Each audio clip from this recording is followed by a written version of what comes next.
Hello, welcome back. Today in this video I'm going to talk about Sebastião Salgado. Sebastião Salgado is at the Hôtel de Ville in Paris. It's a tribute exhibition because Salgado died last year in May at the Paris Hôtel de Ville. I discovered his work in 2003. I don't know if you're familiar with Sebastião Salgado. Sebastião Salgado is a photographer. He was born in Brazil in the region of Minas Gerais in 1944. He didn't start straight away with photography. His dad wanted him to be a lawyer. He had some other ideas. So he went to study economics at the university at Sao Paulo, and this is where he met his wife, Lilia. In the 1970s, they went to London. He was working at the Coffee Institute as an economist. Lilia was studying architecture. For her studies for architecture, she bought a camera. In fact, it was Sebastião Salgado who started to use the camera. So he took it on a world trip. This is how he started photography. He was 27 and he integrated some agencies, and in 1979 he became part of Magnum agency like Martin Parr. And in 1994 he created his own agency called Amazonas Images. But let's talk a little bit about the Paris exhibition. Why Paris? So he lived in Paris over 50 years. In fact, he escaped the dictatorship in Brazil in the late 70s. He became a French citizen. He lived in Paris most of his life. The show in Paris is structured around three themes: about the father, the ecologist, and the photographer. And you're also going to have the painting of his son and also his work for the foundation, which is called Instituto Terra. What is new in this exhibition is that you're going to have a Paris section about work which was commissioned by the Mayor of Paris, by Anne Hidalgo. She wanted him to take some images of Paris, maybe to create one postcard from it. At the end of the exhibition, you're going to see his work in black and white about how he saw Paris. So for to see the exhibition, it's free, but you have to make a booking. And it's at the Hôtel de Ville in Paris, in the Paris Marais, until the 30th of May. How did I discover his work? I discovered his work in around the early 2000s when there was an exhibition at the Barbican in London. All his work is black and white, but he also has an interest into humanity, into the people in the environment. This exhibition was called Exodus. It was about migration across the land. Environmental reason, but also because of war. His work is very humane. I think he wanted to share with us the state of the planet or the plight of these people. It's very strong and powerful. So what can we learn from his photography? Well, what do I love about his photography? First of all, I love black and white images. At the time I discovered his work, I was completely obsessed with black and white photography, and especially the gelatin silver print.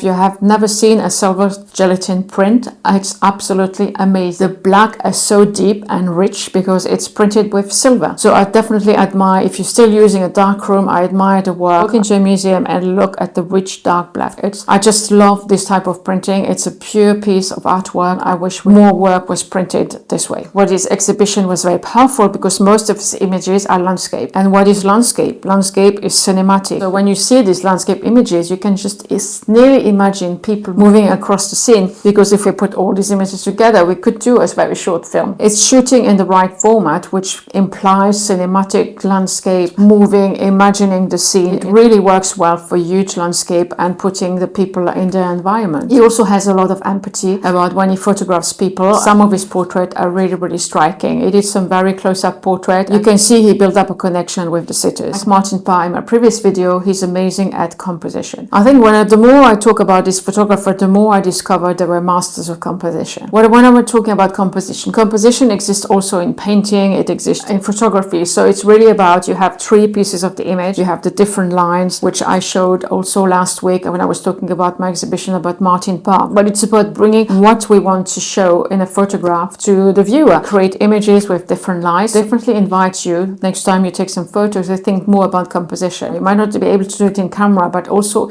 it's about thinking about reframing the image when you edit. And you can use the grid lines, you can use even the golden circle to try to see what is going to attract the viewer most into this image. What kind of impact do I want to have with my image? Salgado, he was very strong with composition. So for example, in this image, so I'm going to go into more detail about his work and what we can learn from. So the wider view image, I love this image. It's very strong and powerful. You see this woman, she's using a tool to dig the earth. And at the back you have the horizon. So when we look into the image with the composition of the line of the woman, and she's at the third of the composition, so we invite it into the picture, and then we see the line of the horizon, we see the mountain in the back, and then we come back to the woman. Our eyes are never escaping the image. Putting this woman in her environment, it's very dry as a desert, it's very harsh conditions. This is what he wanted to show us as well. It's a whole story. It's one image, It's not a film, it's not a video, but with one image you can tell us the whole story of this woman and the plight of her hard work. I hope this is going to make you think more about what you want to say with your images and how you can say it. You use this tool, use the composition, use the foreground. In the foreground we have the woman, use the background, you have the line of the horizon. What this teaches us, it's really about that frame is a very powerful tool, how you can edit your image the way to attract the viewer to tell the story. And it's also about putting a person in relation to the environment, so we learn more about this person because we understand, as I said, the harsh condition, the desert, and the tools she has to use to work. An invitation to look at this person well. It's time to invite you try shooting a subject. I invite you to don't use a zoom, use your feet, and I invite you to move forward and backwards. So try to put more into the picture, into the environment, what you want to say, what can you say about this person? Is this environment saying anything about them? Or try to come closer and think, okay, I just want something, I want a close-up of this person. I want to say nothing else. I don't want to give any information because I want to strip the background of all information. So just play with that. You can use that in your editing. When you're editing the image, you can crop it very close, or if at least if you have more information, you have the freedom, you have say more about it. Salgado is inviting us to consider a wider view. An elevated point of view, that's quite an interesting one. I never think about the elevated point of view. And before you had drones, Salgado was using, he was traveling around helicopters, he was using hot air balloons, but also even just in this image, you can see there's a different point of view, the way it's positioned.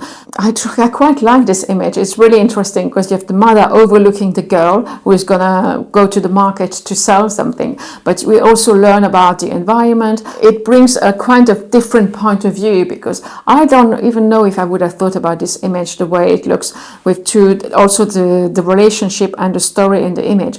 So bringing a different point of view, and he was very good when bringing a line into the image. And next time I will invite you to consider, because I never tried this, consider the line first and then set the person in the environment, thinking about how this line is gonna bring a different kind of sense of connection, a different kind of story with the person I'm presenting in the image. Only shooting black and white, so I love this image. I know this is a very harsh image because it's about the war in Boston. I don't think this image would be as impactful in color because we might look at the little child and think, yeah, this is a candid picture of a child walking close to a train. It's very strong image because we can see the train at the back, we have seen the different line, how it's going to bring us into the picture. And black and white is going to stripe us of timelessness. It's about creating a classic picture, but also something close to documentary, to news photography. So do you think this image would have much impact if it was in color? Color is more relevant to commercial and advertising photography, and we definitely don't want this image to be something which is, we could imagine as advertising or commercial photography. So I'm curious to hear what you think. Let me know in the comments. Adding texture in his images definitely adds contrast and adds dimension. This is what he wanted to do for his pictures. I love this image of an oil rig in Kuwait. You have the oil splashing. You can just maybe touch the oil, feel the texture of it onto the print. So this is a 2D image, but it's nearly like 3D because it brings so much dimension. It was also very much into bringing a lot of contrast. How did he do that? He was using silver genesine printing, and he was working with printers who were very good at bringing the light and shadows in his images, and this is contrast is what's going to bring the more dimension into your images. So this is something that you want to consider, and don't be afraid to bring texture into your image and contrast. Wait for the light. So I love this one. I'm going to tell you a little bit of an anecdote. I took a workshop with John Sexton. He used to be an assistant of Ansel Adams, and his images are as beautiful as Ansel Adams. He was working with an 8x10 camera, which he used to carry. We were waiting, we were standing, the sun was set, and then we were waiting and waiting. I thought, when are we going to take a picture? I was there standing with my tripod and my 35mm using a technical pan. We were waiting for the darkness to set in, and I thought, how long are we going to wait? We can't see anything. How am I going to photograph anything? But the secret for him was to stand at the edge of darkness. We could hardly see each other. It was nearly pitch dark. And then he exposed his negative, his 8x10, for 30 minutes. And this created beautiful light into these images. I tried to do the same with a 35mm. Honestly, it was not close as much, but definitely it brought the light is so beautiful because you give so much space to bring light into the picture. So trust what your camera can do.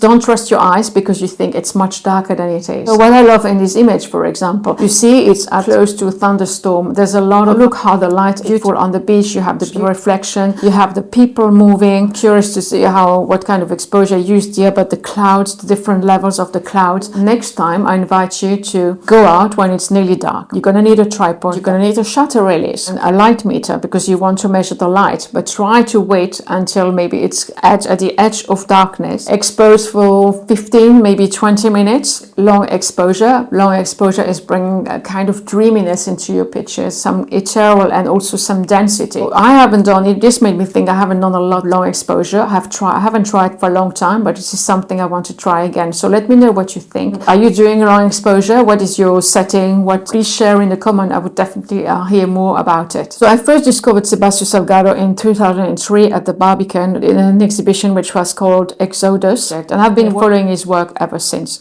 I'm fascinated by his capacity to work on this huge project. It's really amazing because I think he's so devoted to share a message about the evolution of the planet and what we can do, showing us as well a bit. I think it's the same vision as Martin Parr, but a different philosophy. He has published quite a few books. I invite you to look at his work, which is absolutely stunning. I was amazed, and his vision, he was very true to his vision. I think you can recognize his style over all his projects. It was very consistent also with what he wanted to say. So this is also something that we can learn, trying to stay true to our vision, trying to stay being consistent, not trying to please, just do images because we think someone is gonna be impressed by it. This is an invitation to stay true to your vision.